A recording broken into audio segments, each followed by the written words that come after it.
നമസ്കാരം. മന്തി വിഷയം, ചേർത്തലയിലെ മന്തി, അതായത് വിഷുക്കണി, കണ്ണൻ വിഷുക്കണി കാണുമ്പോൾ മന്തി വെച്ച് വിഷുക്കണി കാണുന്നു, ഒപ്പം ചെരുപ്പ് വെച്ച് വിഷുക്കണി കാണുന്നു. അങ്ങനെ അനവധി ചിത്രങ്ങൾ സമൂഹ മാധ്യമങ്ങളിലൂടെ പ്രചരിച്ചു. വലിയ ചർച്ചയായി ഇത്. കേരളത്തിൽ മുഖ്യധാരാ മാധ്യമങ്ങൾ അടക്കം ഇത് ചർച്ച ചെയ്തു. ഈ വിഷയത്തിൽ ശക്തമായ പ്രതികരണവുമായി BJP NDA നേതാക്കളും അതുപോലെ തന്നെ സംഘപരിവാർ നേതാക്കളുമൊക്കെ രംഗത്തെത്തി. പക്ഷേ ഈ വിഷയത്തിൽ കമ എന്ന് അക്ഷരം മിണ്ടാത്ത രണ്ട് കൂട്ടരുണ്ട്. പ്രേക്ഷകർക്കറിയാം അവരാരൊക്കെയാണെന്ന്. ഒന്ന് VD സതീശനും കൂട്ടരും, ഒന്ന് പിണറായി വിജയനും കൂട്ടരും, അതായത് കോൺഗ്രസും CPM-ഉം. ഇവരെന്താണ് ഈ വിഷയത്തിൽ ഒരക്ഷരം പോലും മിണ്ടാത്തത്? എന്തുകൊണ്ട് ഇവർക്ക് മിണ്ടാൻ സാധിക്കുന്നില്ല? ഇത് പരിശോധിക്കേണ്ട വിഷയമല്ലേ? രമേശ് ചെന്നിത്തല ആലപ്പുഴ ജില്ലക്കാരനാണ്, തികഞ്ഞ ഭക്തനുമാണ് അദ്ദേഹം. ഞാൻ ഒരു ക്ഷേത്രത്തിൽ ജോലി ചെയ്യുന്ന സമയത്ത് അവിടെ വന്നിട്ടുണ്ട്.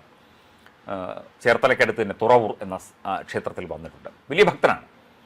ഈ ഭക്തനായ രമേശ് ചെന്നിത്തലയോ, ഭക്തൻ എന്ന് നമ്മൾ വിചാരിക്കുന്ന VD സതീശനോ, അല്ലെങ്കിൽ കോൺഗ്രസിൻ്റെ പ്രമുഖരായ നേതാക്കളോ ഒന്നും ഈ വിഷയത്തിൽ ഒരക്ഷരം പോലും മിണ്ടിക്കണ്ടില്ല. അല്ലെങ്കിൽ ഈ ചെയ്തത്, അതാര് ചെയ്താലും അത് തെറ്റാണ്, ആചാരങ്ങൾക്ക് വിരുദ്ധമാണ്, ഒരു സങ്കല്പത്തിന്, അതായത് വിഷു എന്നുള്ള ആ ഒരു ഹൈന്ദവ ആചാര സങ്കല്പങ്ങൾക്ക് വിരുദ്ധമാണ് എന്ന ഒരു വരി പോലും ഇവരാരും പറഞ്ഞില്ല എന്നതാണ് സത്യം. CPM-ൻ്റെ കാര്യം പിന്നെ പറയാനേ ഇല്ല. അവർക്ക് ഇത്തരം പ്രീണനങ്ങൾ ഇങ്ങനെ തുടർന്നുകൊണ്ടേയിരിക്കും. അവർ വേണമെങ്കിൽ മന്തിയല്ലേ വച്ചുള്ളൂ, വേറൊന്നും വച്ചില്ലല്ലോ എന്ന് വേണമെങ്കിൽ ചോദിക്കാം. അല്ലെങ്കിൽ തായ്ലൻഡിൽ കിട്ടുന്നത് പോലെ പാമ്പിറച്ചി വെച്ചില്ലല്ലോ, അല്ലെങ്കിൽ എലിയിറച്ചി വെച്ചില്ലല്ലോ എന്ന് വേണമെങ്കിൽ ചിലപ്പോൾ നാളെ ഗോവിന്ദ മാഷോ MA ബേബിയോ താത്വികമായി ഇതിനെ വിലയിരുത്തിയേക്കാം. ഇത് രാഷ്ട്രീയം തന്നെയാണ്, നെറികെട്ട രാഷ്ട്രീയമാണ്, അധപ്പതിച്ച രാഷ്ട്രീയമാണ്. ഒരു പ്രത്യേക വിഭാഗത്തെ, മുസ്ലിം വിഭാഗത്തെ പ്രീണിപ്പിക്കാൻ, അവരെ കയ്യിലെടുക്കാൻ,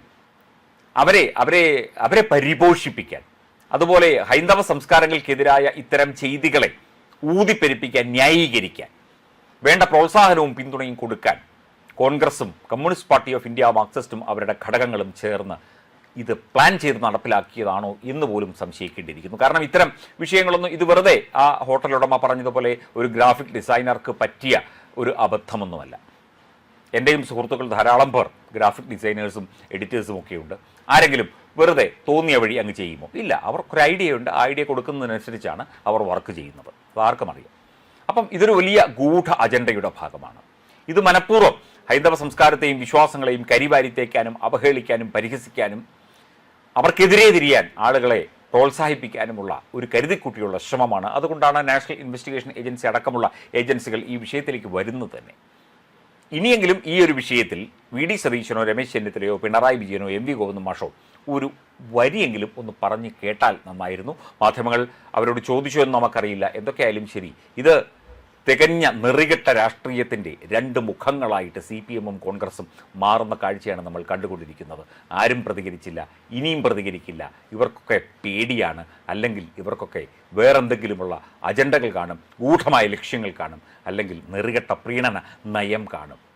ഇവിടെ ഹൈന്ദവ സംസ്കാരത്തെ അവഹേളിച്ചാലോ, അല്ലെങ്കിൽ ശബരിമലയിൽ യുവതികളെ കയറ്റിയാലോ, ഇവിടെ ക്ഷേത്രത്തിലെ സ്വത്ത് കൊള്ളയടിച്ചാലോ ഒന്നും ഹൈന്ദവർ പ്രതികരിക്കില്ല. അല്ലെങ്കിൽ ഹൈന്ദവ സംസ്കാരമുള്ളവർ സഹിഷ്ണുതയോടെ അതിനെ കാണും. അതിനെ നനഞ്ഞനം കുഴിച്ചുകൊണ്ട്, അതിനെ ചൂഷണം ചെയ്തുകൊണ്ട്, ചാഞ്ഞമരത്തിൽ ഓടിക്കയറിക്കൊണ്ടാണ് ഈ രണ്ട് ഗ്രൂപ്പുകളും, കമ്മ്യൂണിസ്റ്റും കോൺഗ്രസും, ഇവിടെ കാലങ്ങളായി ഭരിച്ചുകൊണ്ടിരിക്കുന്നത്.